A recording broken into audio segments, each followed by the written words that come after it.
Imagine this for a moment. You take your family to a peaceful beach house that once belonged to your late father. It's quiet, surrounded by ocean air, filled with memories and comfort. You spend your mornings watching your children play in the sand, your evenings under the stars, feeling that familiar peace that only the sea can bring. Everything seems perfect, almost too perfect.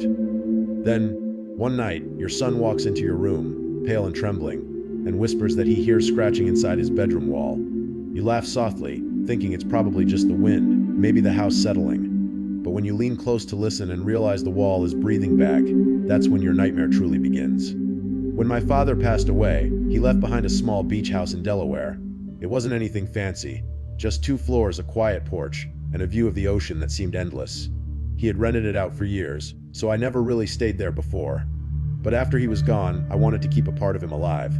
So every summer, my wife and I took our 2 sons there for a week. It became our family's favorite tradition. Our escape from the noise of city life, our chance to remember him in peace. The first few summers were perfect. The boys spent their days running along the shoreline laughing and collecting shells. My wife read her favorite books on the deck while I grilled dinner. The nights were calm and warm, filled with the smell of salt water and the sound of waves gently hitting the sand. But last summer, that comfort vanished, replaced by something I can never forget. It was a Wednesday night in mid-July, clear skies and soft wind brushing against the windows. My kids had spent the entire day outside, and by 9 o'clock, both were fast asleep. My wife and I sat out on the back deck enjoying a quiet glass of wine. The ocean sounded peaceful, steady, like the heartbeat of the world. Everything felt still, until my older son, Jordan, suddenly appeared at the doorway. His face was pale, his eyes wide. "Dad," he whispered, "there's scratching in my wall." I smiled at first, not wanting to scare him. "It's just the house, buddy," I said. "Old wood makes noises sometimes." But he shook his head. "No, Dad, it's not the house. It's something else." The tone in his voice made my stomach twist. So I got up, followed him back to his room, and stood there in the dim light.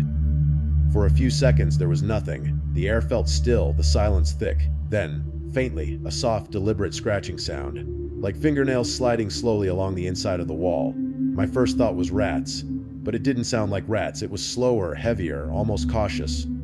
I crouched down, pressed my ear against the wall, and that's when I heard it.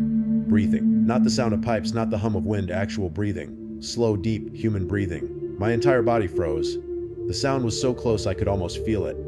My heart began to pound in my chest. "Jesus," I muttered, stepping back. And then, before I could say another word, something inside that wall screamed. It wasn't just a shout, it was a raw, violent roar, so loud and animalistic that I felt it shake through my body. I grabbed Jordan by the arm and ran. I didn't even think, instinct took over. I sprinted down the hallway, into my younger son's room, scooped him up from his bed and raced toward the stairs. Behind me I heard footsteps, heavy, fast, pounding closer. When I turned back, my blood ran cold. A man, filthy, pale, shirtless, eyes wide with rage, was charging straight at us from the darkness. His body looked thin and starved, but his face was pure madness. I ran up the stairs as fast as I could, my heart pounding so hard I could barely breathe. My wife stood frozen on the deck, confused, terrified.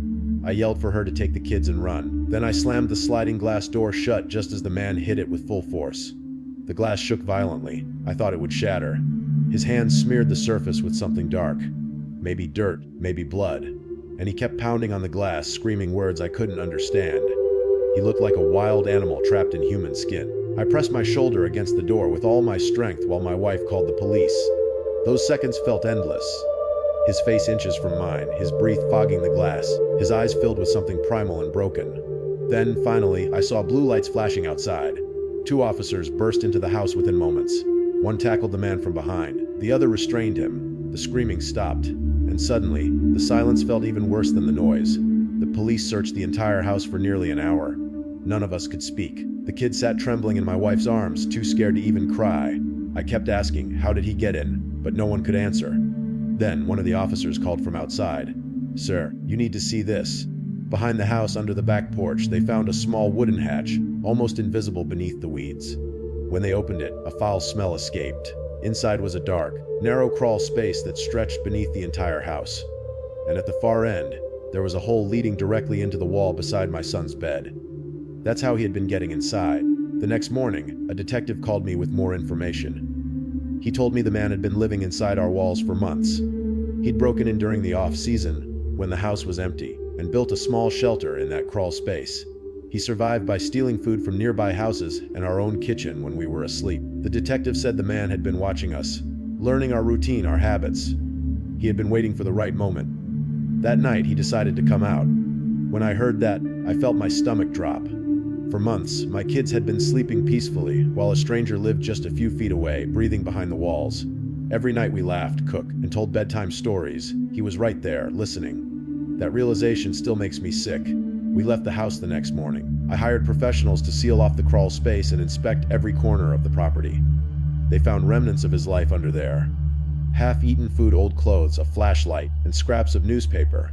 The police said he'd done this before, breaking into homes, hiding in walls or attics, living unnoticed. Even after the house was repaired, the fear didn't leave us. My wife couldn't sleep without checking the locks twice. My kids refused to go back into their rooms alone. And me, every small noise made me flinch. The sound of pipes, the wind through the vents. It all sounded like breathing. The place that once felt like a safe memory of my father now felt haunted, not by ghosts, but by the truth of what had happened. Sometimes, late at night, I still think about it.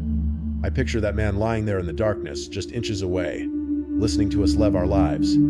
How many nights did he watch my kids sleep? How long had he been waiting? I can't shake the thought that he might have stayed longer if Jordan hadn't heard the scratching. And that's the most terrifying part. Not the attack, not the scream, not even the man himself. It's the thought that for months, we had no idea. That someone could live so close, hidden in plain sight, breathing the same air, watching silently from the walls. You think you know your home, you think you're safe inside it, until you realize someone else has been calling it home too. So the next time you hear something strange in your house, a creak, a knock, a faint scratch behind the wall, don't just brush it off. Check it, because you never really know who or what might be on the other side. And remember, real horror isn't found in ghosts or demons. It's found in the shadows we choose to ignore.